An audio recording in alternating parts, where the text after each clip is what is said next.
C'était qui, Zut, j'ai pas Il y a des problèmes de connexion, je crois, avec les autres participants.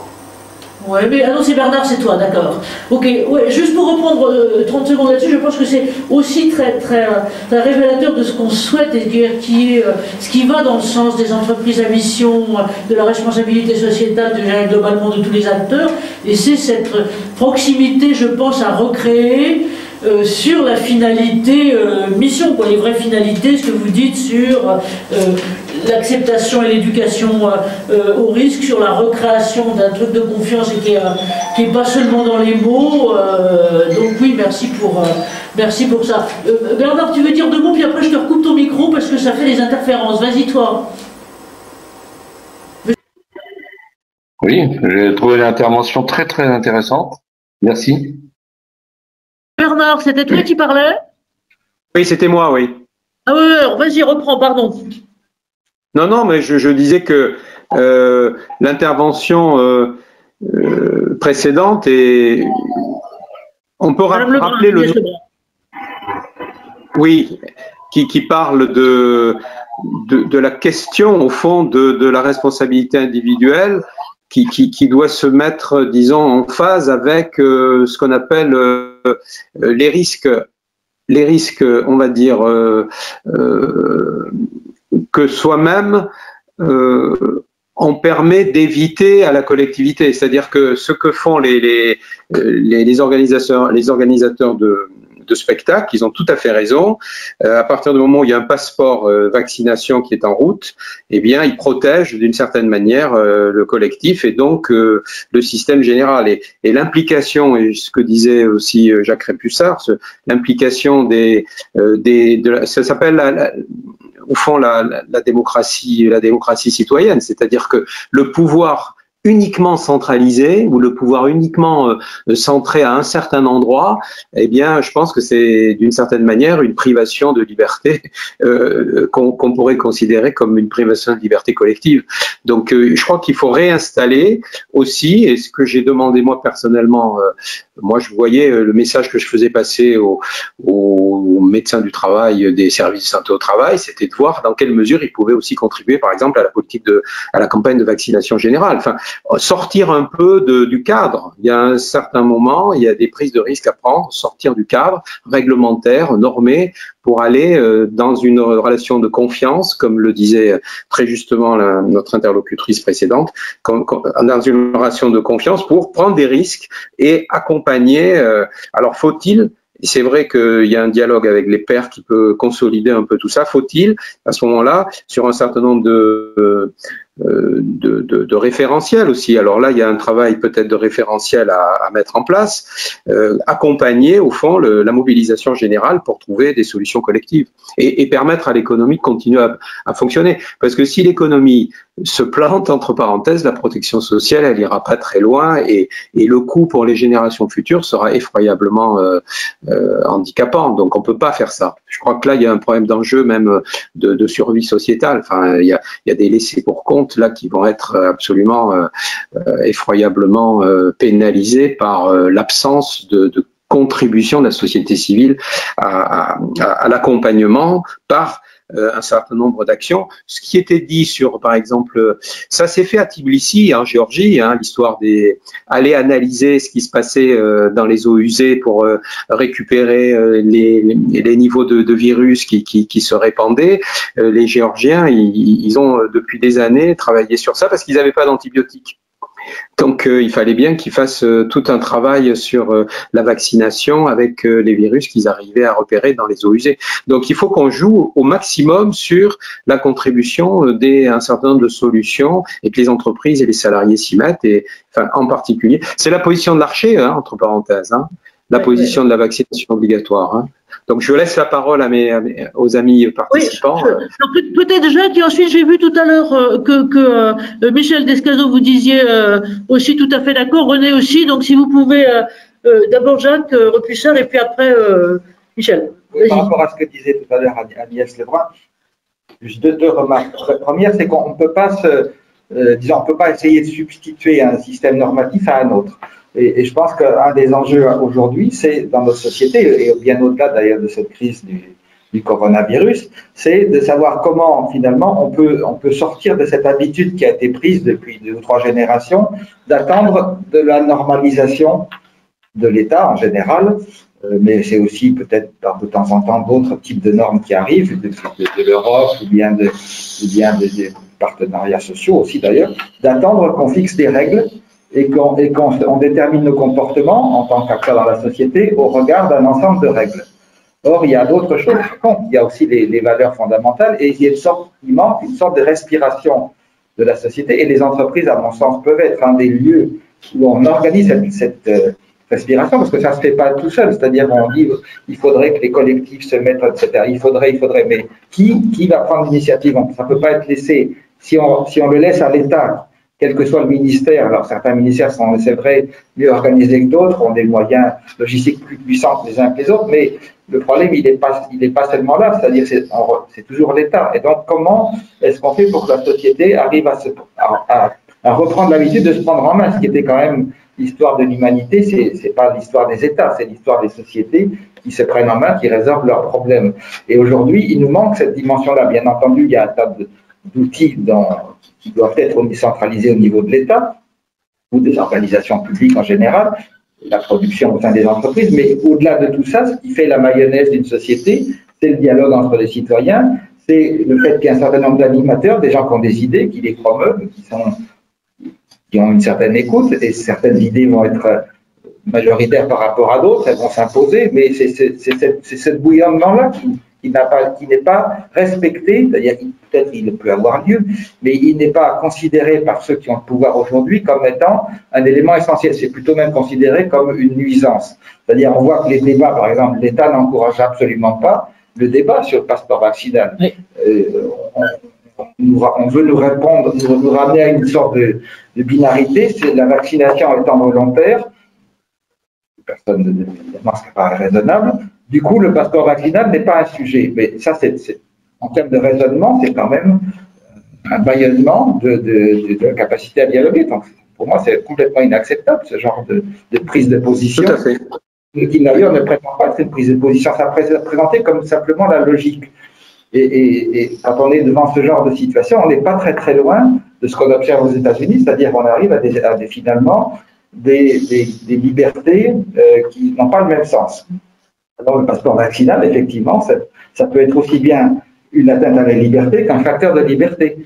Et si on présente ça uniquement sous une forme de dialogue réglementaire, effectivement, on est dans une impasse. Mais il n'y a pas que cette dimension-là. Et la question d'aujourd'hui, c'est est-ce que les entreprises sont un lieu où on a le droit, même ça serait plutôt sain, qu'on s'empare de ces questions-là, en particulier avec les partenaires sociaux, de telle sorte qu'il n'y ait pas que ce dialogue finalement impossible en disant c'est soit l'État, soit les citoyens individuels, mais ce dialogue-là ne résume pas la complexité des sociétés modernes et surtout leur capacité de rebond. On voit bien qu'elle est là, la capacité de rebond. La question, c'est comment est-ce qu'on l'accélère dans une crise qui est une crise à la fois lente, mais on voit bien qu'elle aura une fin aussi. Comment est-ce qu'on accélère cela? Comment est-ce qu'on fait en sorte de ne pas reculer sociétalement parlant?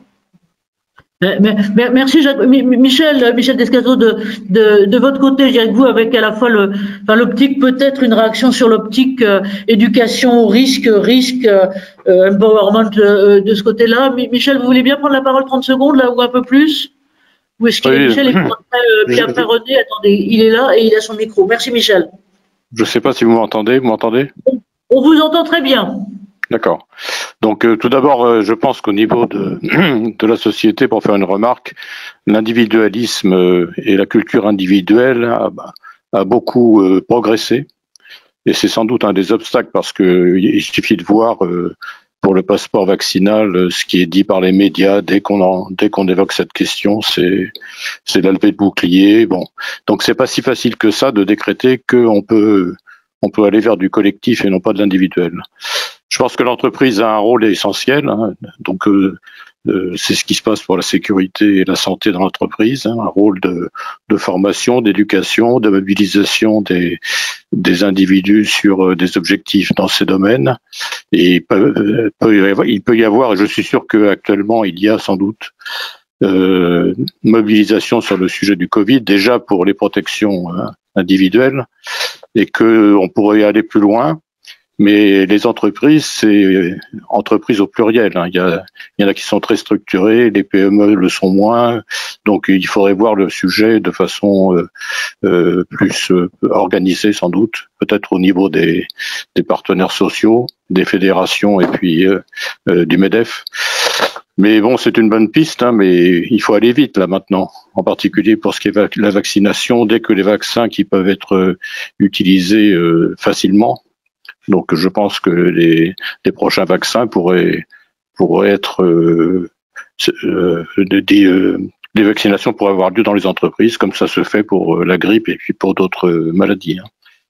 Voilà, donc l'entreprise est un acteur essentiel, mais ça nécessite une prise en charge aussi par les fédérations syndicales et puis le MEDEF et les PME. Et merci Michel, et c'est vrai que les grandes entreprises peuvent avoir un effet d'entraînement certain. Moi, pardon là, de ramener nos guerres, mais je sais que la première séance qu'on a eue, elle m'a marqué parce que c'était la séance fondatrice du cercle il y a 2007, donc un certain temps, comme dirait l'autre, 14 ans globalement là maintenant.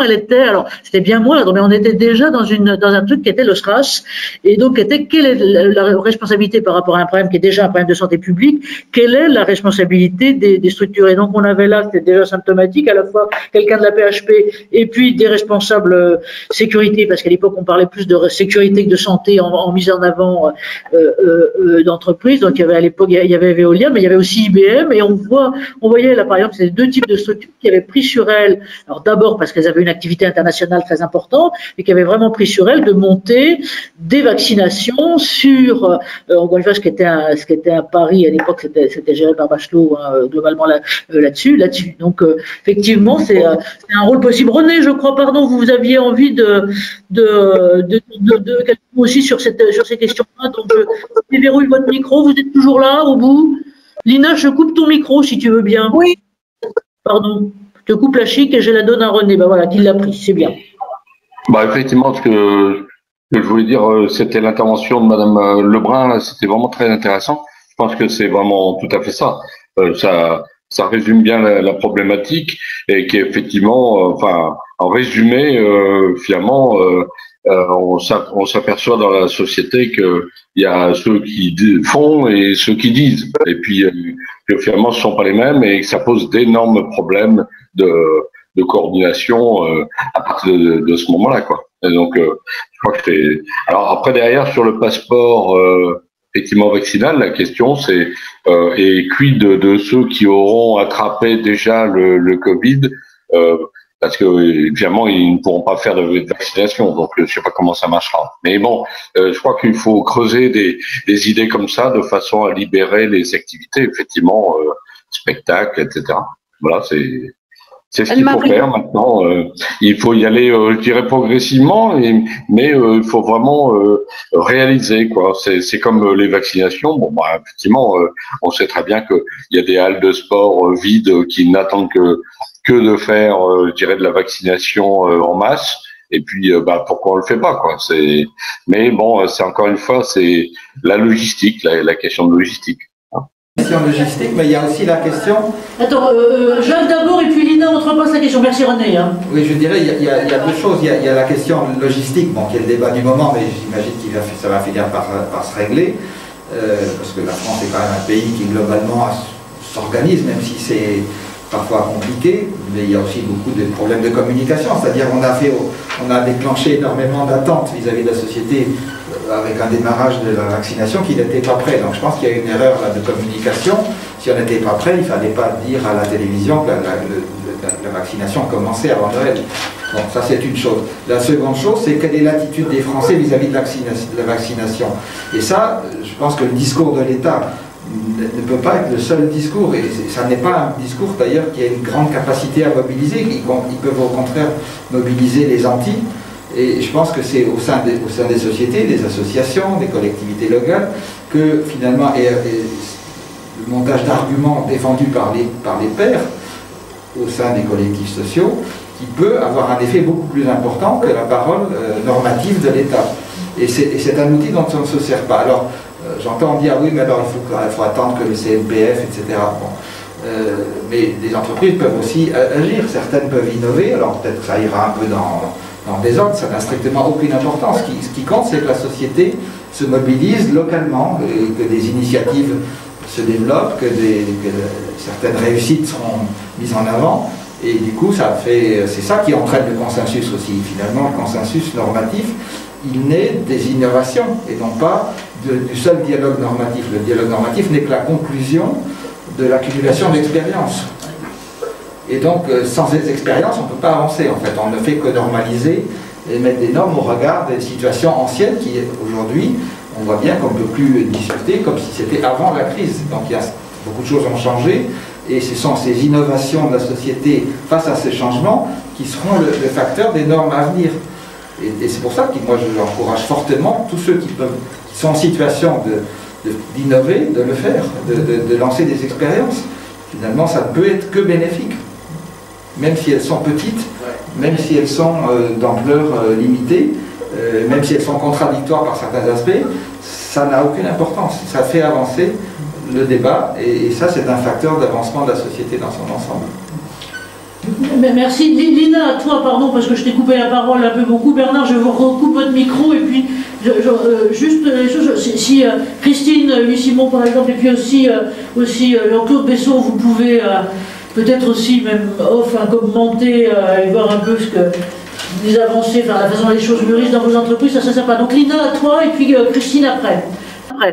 Christine, oui, moi ce que je voulais dire, je voulais insister, tu l'as évoqué tout à l'heure, sur le cadre juridique. Parce qu'il ne faut pas oublier que les entreprises sont quand même complètement bridées par des normes juridiques, et que quand elles veulent justement innover, on pourrait y penser en matière de vaccination, il y a des problèmes de responsabilité, des problèmes juridiques qui, tant qu'ils ne seront pas levés ou amendés, seront des freins à toute organisation.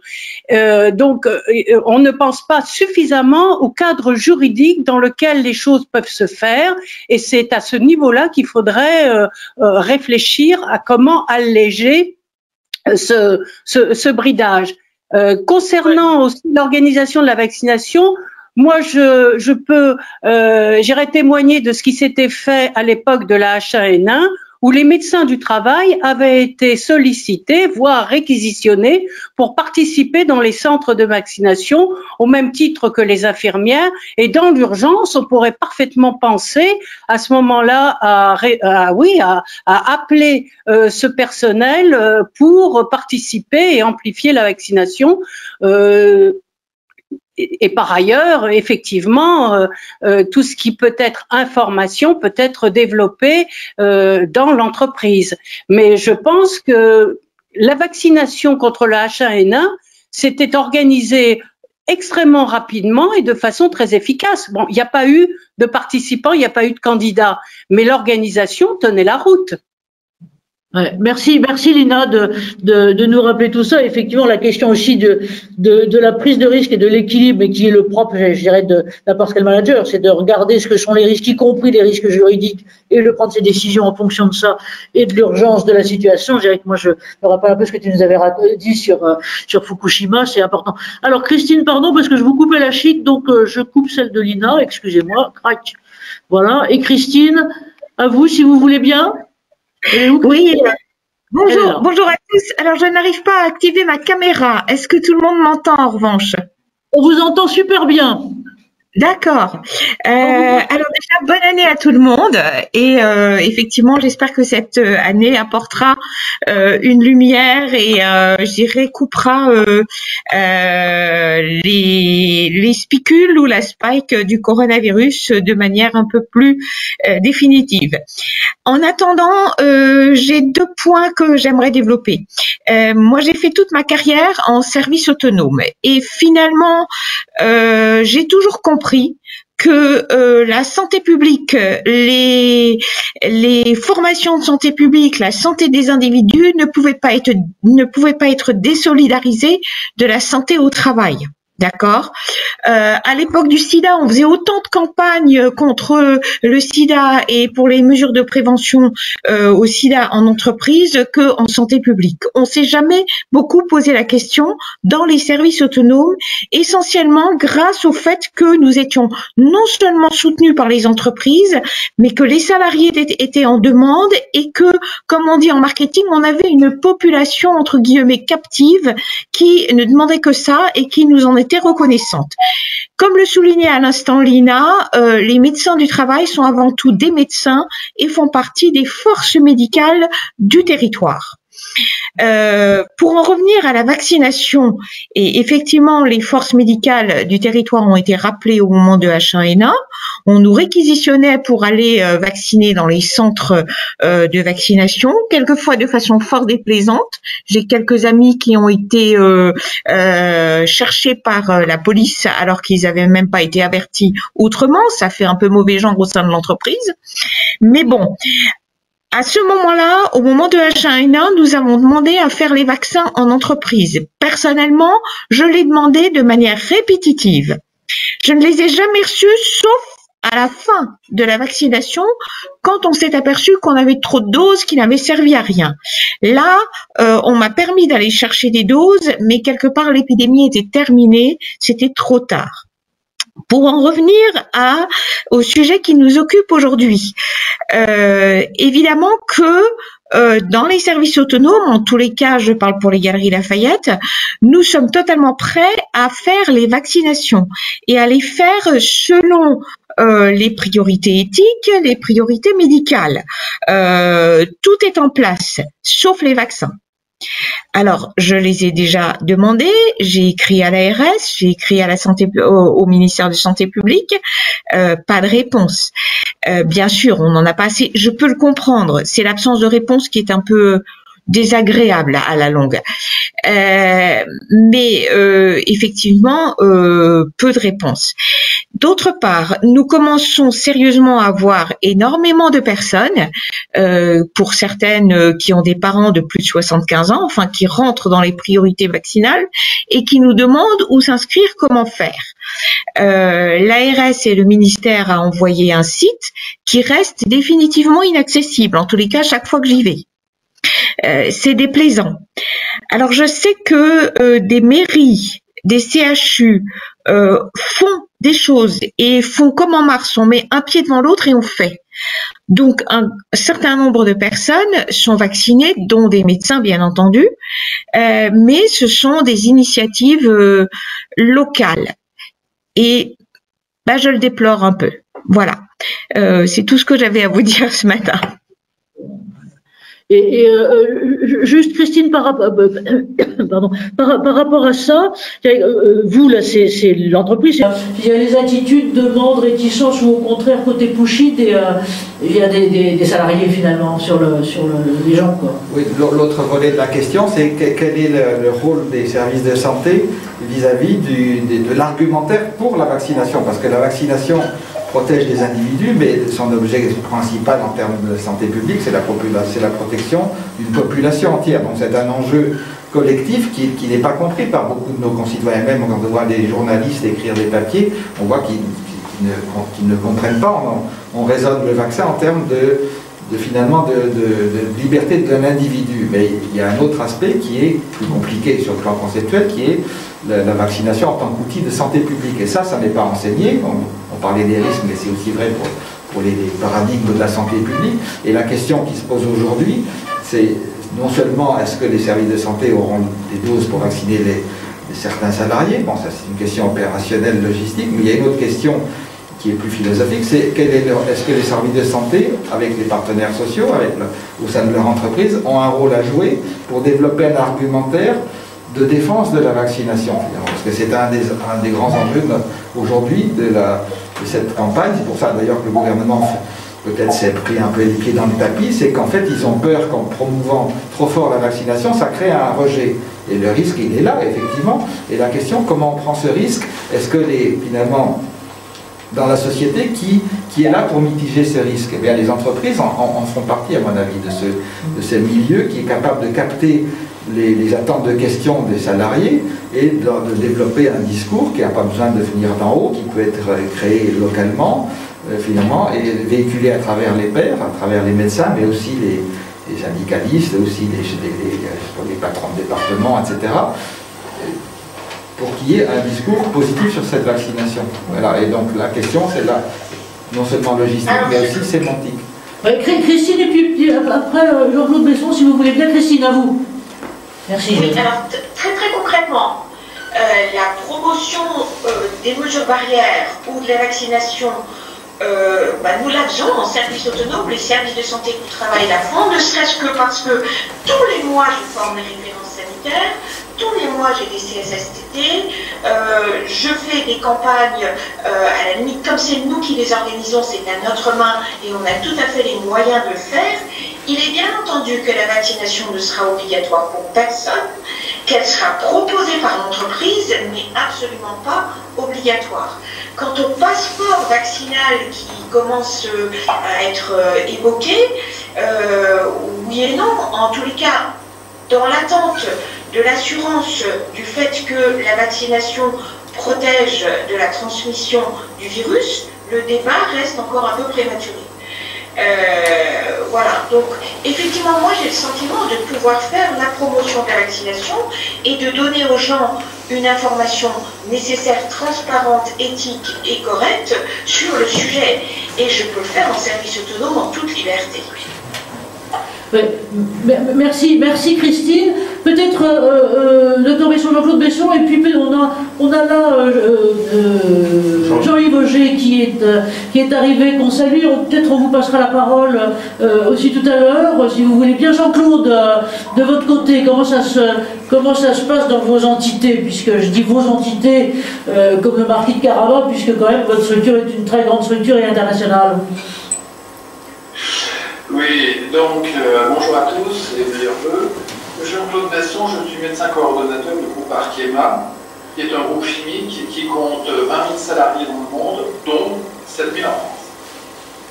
Alors, bien entendu, la tradition de l'entreprise veut qu'il y ait un respect des décisions de chacun, et donc il n'y aura pas d'obligation.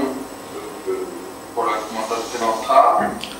Je vais venir rentrer quand même mon propos parce que nous avons des installations en Chine et en Malaisie où disons que l'éthique peut être différente. Mais on reste dans nos formulations pudiques. Des réglementations locales, donc ce sera le passeport, on verra bien ce qui sera prescrit au niveau national. Pour le moment, on est très à distance, on ne suit pas cela. Alors, responsabilité, il y a plusieurs éléments. D'abord, en droit, et sauf erreur de ma part, jusqu'à présent, toute vaccination pratiquée dans l'enceinte d'un établissement, y compris pour des raisons personnelles, par exemple pour un voyage pendant des vacances, implique la responsabilité de l'employeur, donc il faut l'accord de l'employeur. Ça. Et premier point, la responsabilité pour nous, c'est, comme chimiste, c'est que même si on devait mettre nos installations à l'arrêt, il faut du personnel pour en assurer la sécurité des installations humaines, sécurité des populations à l'extérieur des limites des usines, et puis protection de l'environnement. Parce que quelque chose qu'il faut en temps utile, on peut polluer une rivière, polluer l'air, polluer le sol, etc. Donc, même à l'arrêt, même lors de grève dure, nos installations sont gardées par le personnel. Qui est compris en cas de grève dans ces conditions. Par ailleurs, dernier point, il y a quand même l'aspect économique. Jusqu'à présent, notre entreprise s'en est assez bien sortie. Je veux dire par là que pour les 3 premiers trimestres de l'année 2020, nous avons eu un résultat positif, donc des bénéfices, ça. Certes, bien moins que les années antérieures, mais quand même c'était un résultat positif. On ne sollicite pas l'aide gouvernementale, et donc on essaie de vivre notre vie comme cela. Par conséquent, si on veut continuer sur ce chemin une autonomie par rapport au pouvoir politique, il est impératif que nous puissions continuer à produire. Donc on est assez de personnel qui soit opérationnel, et donc la vaccination, il n'y a rien de tranché parce que c'est pas encore le moment, mais certainement, je n'imagine pas que les médecins d'Arkema et les infirmières ne soient pas encouragés à les pratiquer. Ok, merci à vous de toutes ces précisions, et c'est vrai que ce qu'on voit après, c'est que Arkema, d'un certain côté, étant très en amont de tout un tas de productions qui sont complètement nécessaires, effectivement sur un plan économique, il y a à la fois une capacité, mais aussi répond à un besoin vital de l'économie de pouvoir répondre à l'ensemble. Alors, merci Jean-Claude. Jean-Yves Auger, si vous voulez bien, peut-être quelques mots à vous, c'est trop tôt, ou voilà, il nous faut le micro. Merci, je vois que vous êtes là par web, donc j'espère qu'on va vous entendre, mais ça devrait marcher, puisque pour Christine, ça marchait. À vous. Donc je rappelle, Jean-Yves Auger était intervenu donc en avril, la session d'avril donc du cercle interne de la même façon. Cette fois-ci, on était encore une fois plein d'espoir d'une première sortie de confinement, et sur lequel, dans ce qu'était déjà cette crise, vous nous aviez bien montré toutes les vigilances nécessaires, à la fois en préparation, en état d'esprit et en qualité de dialogue social interne sur vos entités. Voilà, c'est à vous, Jean-Yves. On vous entend pas des masses. Est-ce que là ça va mieux? Ouais, très bien. Mes meilleurs vœux à tous. Je souhaite à tous une excellente année 2021. Je crois qu'on a tous aussi besoin de mots positifs, parce que c'est vrai que notre environnement aujourd'hui, il est quand même globalement, quand on prend un petit peu les différentes news, il y a beaucoup de choses négatives qui font que ça pèse sur le moral de tous. Donc essayons de voir dans toute situation de crise des opportunités, des choses positives. Mais c'est vrai que c'est pas forcément une chose évidente sur les perspectives 2021. Alors, vu de mon entreprise, donc vous le disiez Anne-Marie en introduction, je suis directeur adjoint de la sécurité du groupe Renault et coordinateur des dispositifs de crise pour le groupe. Ce qu'on voit quand même en point numéro 1 pour 2021, c'est finalement l'incertitude sur l'ampleur au-delà de la crise sanitaire qui, effectivement, la troisième vague, vous n'a pas échappé, risque d'être, si on regarde les chiffres anglais ou d'autres pays, peut-être beaucoup plus forte que ce qu'on a pu vivre en tout cas sur la seconde vague et peut-être sur la première. Donc, je crois qu'il faut qu'on s'y prépare. Et on voit bien quand même que le sujet va être aussi l'ampleur de la crise économique et sociale. Au-delà de nos entreprises, on a tout un écosystème avec lequel on travaille, et on voit bien que cette dimension sur les conséquences éco et sociales sont, à mon avis, des éléments qui vont être assez prédominants sur l'année 2021 et sur lesquels il faut aussi qu'on y réfléchisse. Il y a un deuxième point qui me paraît important, c'est toute la notion, on l'avait un peu évoqué je crois déjà, c'est toute la notion de risques psychosociaux. Ça fait quasiment un an qu'on est dans cette crise. On voit bien que ce sujet aujourd'hui pèse sur nos relations personnelles et collectives. Et donc ça nécessite finalement une analyse qui soit un peu plus pluridisciplinaire et qui soit plus précise compte tenu du caractère finalement inédit de cette crise. Et on voit bien malheureusement que l'année 2021, même si on voit qu'il y a une petite perspective avec les vaccins, continuera finalement avec une année de crise Covid, en tout cas sur une grosse partie de l'année.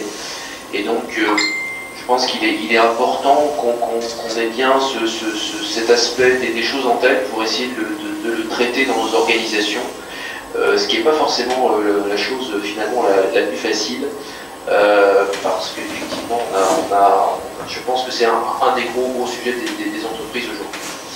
Vous avez évoqué dans vos échanges tout ce qui tourne autour du vaccin, donc je ne vais pas forcément en détailler plus, puisque les 5 qui m'ont précédé sont beaucoup plus compétents que moi pour en parler. Enfin, on voit bien quand même qu'on manque un peu de visibilité de clarté sur les politiques gouvernementales sur ces sujets. Elles sont en train pour la France se définir, mais pour le moment, les choses ne sont pas encore, pour ce qui nous concerne, clarifiées. Enfin, je pense que pour terminer, il faut qu'on soit vigilant sur d'autres types de crises qu'on peut avoir.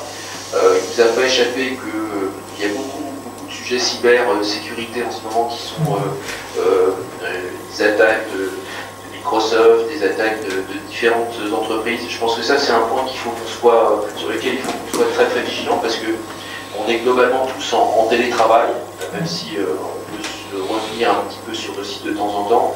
Et finalement, nos organisations sont déjà relativement affaiblies par la crise, et il ne faudrait pas qu'on ait un suraccident qui vienne les affaiblir encore plus. Voilà quelques idées simples, Anne-Marie, je voulais mettre sur la table avec vous. Merci, j'arrive là-dessus. Juste pour rebondir là sur votre dernier point, ça c'est vrai que chez nous, et depuis un petit moment, ce qu'on évoquait en toute première partie, c'est aussi l'une de nos obsessions, qui est effectivement accentuée par l'effet du télétravail, et donc ça sera l'objet du cercle, encore une fois, réunion interne. On sera peut-être amené à faire des manifestations plus vastes après, mais en interne, de façon approfondie, en avril, donc avec celui qui est c'est une structure, encore une fois, à la fois d'intelligence économique et de protection, globalement cyber, et qui a Alain Juillet globalement comme parrain. Donc merci effectivement de rappeler ça. Peut-être Jacques, tu voudrais réagir, mais moi je voudrais vous relancer aussi après, là, si vous pouvez, sur la question que lançait Agnès Lebrun, Madame Lebrun tout à l'heure, sur l'importance de l'éducation au risque. Et je dirais que vous, en tant que directeur de la prévention, directeur des risques et sensible aux crises, comment vous voyez et vous faites aussi à la limite évoluer cette espèce de culture interne du risque chez vous. Mais Jacques, tu voulais dire... voilà. Oui, c'est très complémentaire à ce que tu viens de dire, Anne-Marie. En fait, je voulais juste dire un mot sur les risques psychosociaux. Un des meilleurs antidotes aux risques psychosociaux, c'est l'action. C'est-à-dire qu'on est d'autant plus affecté par ces risques en tant qu'individu dans la société, qu'on est face à des choses inconnues, où il y a peu d'expérience, et où on se sent incapable d'agir. Or, si on parle de cette crise du Covid, en fait, ce qui est quand même assez paradoxal, c'est que l'action, elle est bien connue, ce sont les gestes barrières.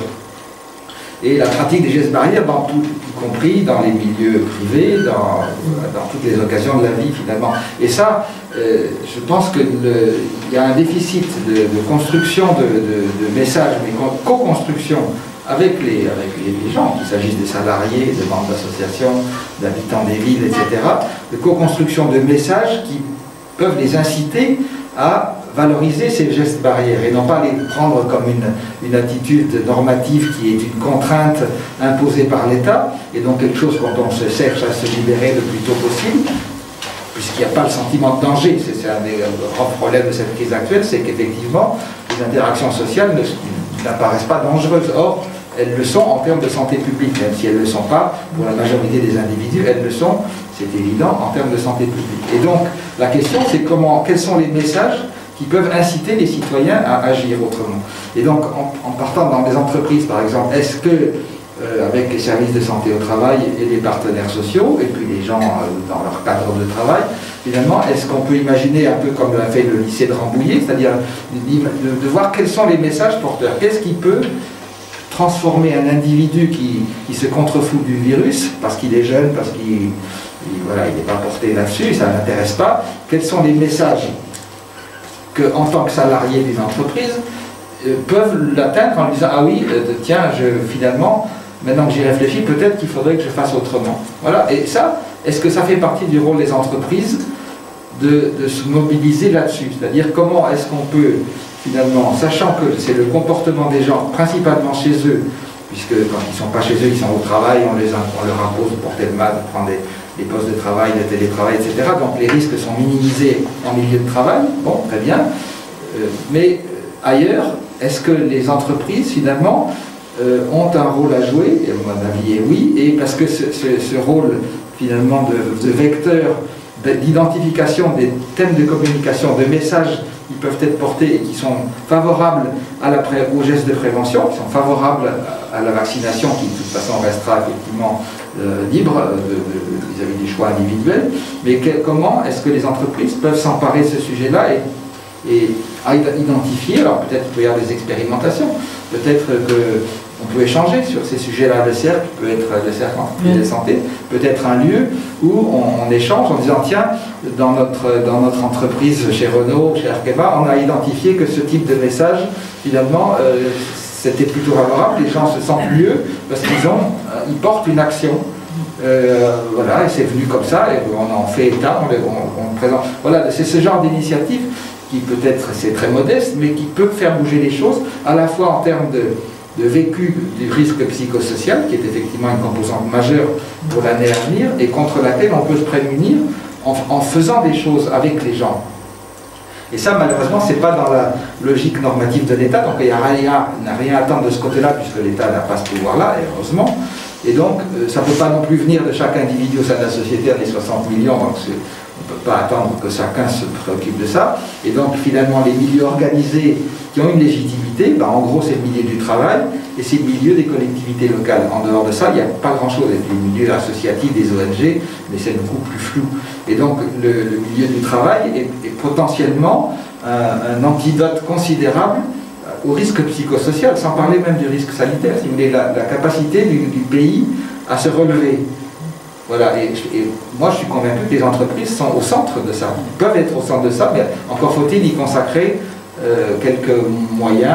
Un peu d'énergie, d'attention, de temps et donc de moyens. Un peu d'âme des dirigeants, un peu de savoir-faire qui existe au sein des services de santé, par exemple, et ça suppose aussi un discours des dirigeants, ça suppose aussi un dialogue avec les syndicats, puisque là, l'entreprise sort de son cadre traditionnel, et je pense qu'il n'y a strictement aucun problème juridique, puisqu'on est en dehors de la mission de l'entreprise. Mais il faut qu'il y ait un consensus social, évidemment. Ça doit être construit au sein de l'entreprise. Et donc la question, voilà, comme moi je vous l'ai posée ce matin, c'était ça. Est-ce que c'est un rêve, ou est-ce qu'on peut se prendre par la main et faire des choses?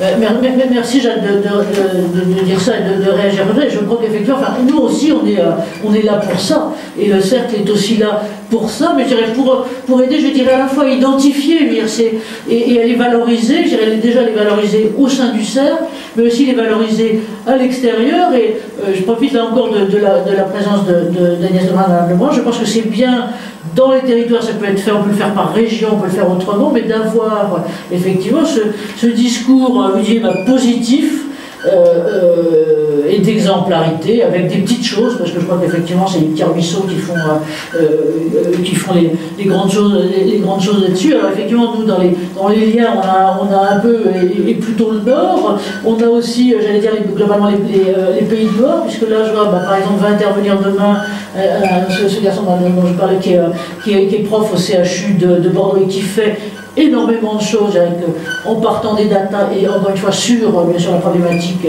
sanitaire Covid plus particulièrement, puisque par exemple ils ont mobilisé je crois 250 personnes et des volontaires pour à la fois approcher activement le risque. Encore une fois ce que tu dis c'est maîtriser, si on peut dire, le risque psychosocial par l'action, et ce qu'on a toujours su, c'est que, idem, dans un autre style, il y a le sport et l'activité physique, quand on est malade, on sait que c'est l'une des meilleures thérapeutiques pour endiguer de ce pour la trouille quand on est là, mais là, je pense qu'on est un peu dans la même chose. Alors, un peu vos réactions de ce côté-là, et puis Jean-Yves, si je peux me permettre, encore pour vous, cette question qui me paraît cruciale, que reformulait tout à l'heure très bien Madame Lebrun, et qui était sur l'éducation au risque, accepter le risque et éducation au risque, et non pas l'éliminer, qui est une pure idée schizophrène.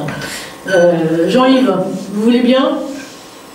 Oui, tout à fait. Alors, pour répondre effectivement, est-ce que l'entreprise a un rôle sur le sujet des risques psychosociaux, bien entendu. Je pense qu'elle doit véritablement y répondre, parce que alors, il faut voir le contenu qu'on y met, mais il y a un vrai besoin, il y a une vraie attente autour de ces questions. Après, il faut effectivement qu'on ait une approche qui soit une approche globale sur ce sujet, et qui ne soit pas qu'une approche purement médicale, mais qui soit aussi une approche managériale, parce que je pense que ça c'est aussi la difficulté aujourd'hui que l'on peut rencontrer, notamment avec le travail à distance. Concernant la culture du risque, le développement de cette culture du risque dans les entreprises. Je crois que ça c'est un sujet effectivement important. Je pense c'est l'occasion au travers de cette crise un petit peu d'expliquer ce que c'est que le management des risques, comment aujourd'hui les entreprises sont aussi organisées pour définir leur cartographie des risques. Parce que globalement, on voit bien que la plupart des grandes entreprises aujourd'hui ont des organisations qui travaillent sur ces sujets, ont défini des cartos des risques, les font valider par les COMEX et les conseils d'administration. Et je pense que c'est aussi au travers de ça, c'est une façon aussi d'expliquer, de mieux expliquer l'environnement dans lequel l'entreprise est confrontée. Très très clairement, cette culture du risque, elle est aujourd'hui fortement développée dans les organisations, pas que des entreprises. Elle peut aussi, je pense que dans les universités, dans les écoles, ça fait partie des sujets sur lesquels il faut qu'il y ait des programmes qui soient organisés. Et pour les entreprises, clairement, aujourd'hui, les entreprises se sont structurées ces dernières années autour de ces sujets. Je crois qu'il est temps de mieux communiquer là-dessus auprès des collaborateurs. Que ça imprègne quelque part. Merci.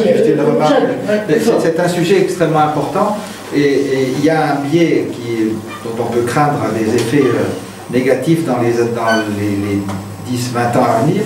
C'est le fait qu'on risque de transformer, j'emploie le mot risque à dessein, on risque de transformer ce concept de culture du risque, le mot culture, on le transforme en process, c'est-à-dire un process avec des circulés, des processus écrits, validés par les COMEX, etc. Et ça a pour effet secondaire, alors c'est bien parce que l'entreprise s'organise pour identifier ces risques et mettre en place des moyens pour les mitiger correctement, donc ça c'est l'aspect positif. L'aspect négatif, c'est que ça donne l'impression aux salariés que ça y est, les risques sont pris en main, qu'il y a des gens qui s'en occupent et que donc le risque est contenu et maîtrisé, ce qui évidemment n'est pas vrai.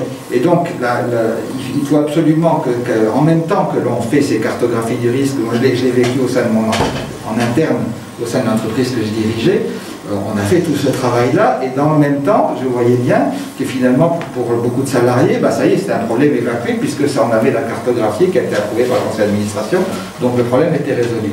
Et donc il faut en même temps développer la vraie culture, c'est-à-dire l'attention individuelle, et ça commence par les managers.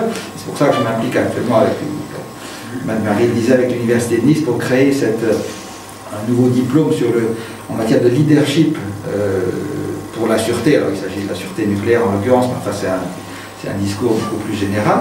Donc comment est-ce qu'on apprend à des managers de se comporter de manière critique, y compris vis-à-vis du normatif de l'entreprise? Parce que c'est bien ça, le risque résiduel, il est dans ce qui n'a pas été normé, par définition.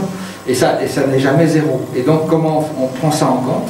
Donc ça c'est un sujet extrêmement important et qui est très porteur vis-à-vis des salariés, mais qui suppose qu'on reconnaisse que tout ne peut pas être mis dans les normes et dans les processus de l'entreprise. Et ça évidemment, c'est un message assez anxiogène pour les dirigeants aussi, il faut le reconnaître. Donc il faut aussi les former vis-à-vis de ça, c'est-à-dire laisser respirer, y compris la culture en matière de risque au sein des entreprises. Et ça, c'est pas un message facile. Mais merci à toi, je crois que c'est un message fort. Moi j'aurais tendance, et pardon parce que c'est un peu vous, Madame Agnès Lebrun, qui nous avez lancé là-dessus. Juste là, c'est pour réfléchir, pour globalement réfléchir avec vous, mais je pense que ça serait bien de pouvoir faire front commun, c'est-à-dire ce qu'on disait, front commun, d'un certain côté un peu coopération active entre collectivités territoriales, territoires et entreprises. Et moi je vous propose à ce qu'on réfléchisse peut-être ou un groupe de travail, mais aussi ce qu'on sait faire et que on fait pas mal, en gros, et qui sont ces fameuses manifestations en rayonnement où vous aviez bien d'ailleurs voulu participer. On fait ça avec nos petits bras, mais je pense que c'est bien de montrer l'exemplarité en action, sans se faire mousser autrement, mais en montrant encore une fois que c'est possible et que l'état d'esprit, notamment sur ces questions de risque et sur cette question d'intégrer l'incertitude et pas vouloir la pourchasser tout le temps. Je ne sais pas ce que vous en pensez.